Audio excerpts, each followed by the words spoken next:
আসসালামু আলাইকুম। সামনে শীতকাল আসছে, আর শীতের সময় আমাদের সবার মাঝে খোলা জালি পিঠা বা খোলাজা পিঠা খাবার একটা হিড়িক পড়ে যায়।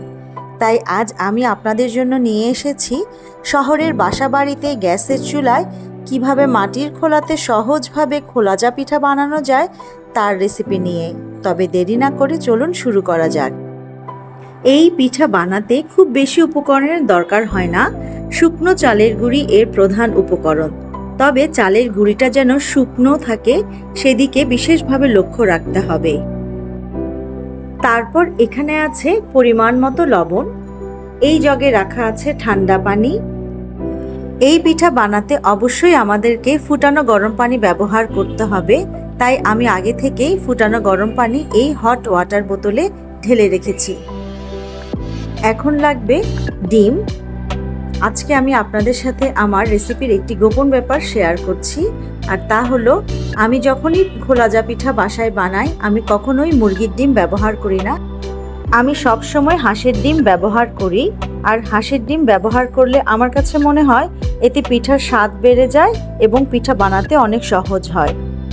এখন আমি মূল ব্যাটারটি তৈরি করব।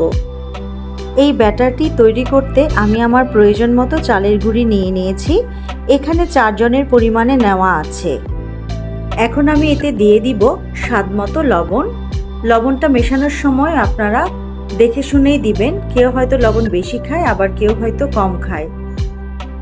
এখন আমি একটা হ্যান্ড হুইস্ক দিয়ে চালের গুঁড়ির সাথে লবণটাকে ভালোভাবে মিশিয়ে নিব। তারপর মেশাবো ঠান্ডা পানি, যেটা কিনা স্বাভাবিক তাপমাত্রায় আছে। তবে ঠান্ডা পানি মেশানোর সময় আমাদেরকে লক্ষ্য রাখতে হবে যেন একেবারে বেশি পড়ে না যায়। প্রয়োজনে আমরা ধাপে ধাপে মেশাবো। এরপরে আমরা একটা হ্যান্ড হুইস্ক দিয়ে ঠান্ডা পানির সাথে চালের গুঁড়িটা মেশাতে থাকবো। আপনারা ভিডিওতে দেখতে পাচ্ছেন আমি ধাপে ধাপে কিভাবে ঠান্ডা পানি মেশাচ্ছি। ঠান্ডা পানি মেশানোর সময় অবশ্যই আমাদেরকে সতর্ক থাকতে হবে, তা না হলে পিঠা শক্ত হয়ে যাওয়ার একটা চান্স থাকে। আপনারা ভিডিওতে দেখতে পাচ্ছেন আমি ঠান্ডা পানির সাথে কিভাবে চালের গুঁড়িটা মিশাচ্ছি। ঠান্ডা পানি মেশানোর পর একটা পর্যায়ে ব্যাটারটি এরকম হয়ে আসবে। এখন আমি মেশাবো গরম পানি। এই গরম পানিটা আমি আগে থেকেই করে রেখেছিলাম। আপনারা দেখতে পাচ্ছেন আমি কিভাবে গরম পানিটা মেশাচ্ছি। গরম পানিটা ঢালার পর হ্যান্ড হুইস্ক দিয়ে আমি আবারও ব্যাটারটি ভালোভাবে নাড়তে থাকবো। যতক্ষণ পর্যন্ত ব্যাটারটি একটা সুন্দর অবস্থায় না আসে ততক্ষণ পর্যন্ত আমি ভালোভাবে নাড়তে থাকব। ব্যাটারটি করার সময় আমাদেরকে একটা বিষয় খুব ভালোভাবে লক্ষ্য রাখতে হবে, যেন এই ব্যাটারটি খুব বেশি ঘনও না হয় আবার খুব বেশি পাতলাও না হয়।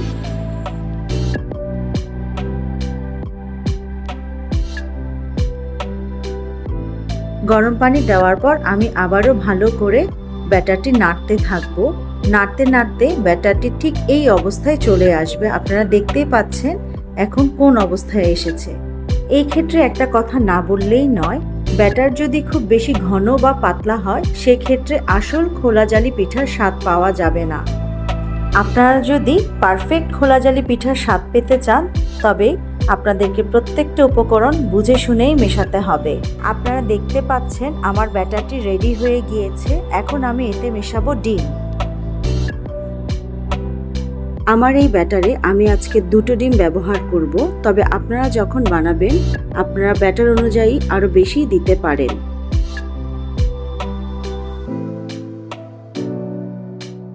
আমি আগেই বলেছি আজকের ব্যাটারে আমি হাঁসের ডিম ব্যবহার করব।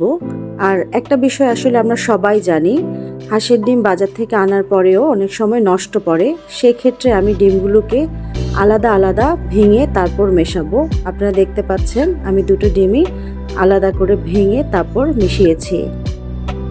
এবারে হ্যান্ড হুইস্ক দিয়ে আমি ডিমগুলোকে ব্যাটারের সাথে ভালোভাবে মিশিয়ে ফেলবো।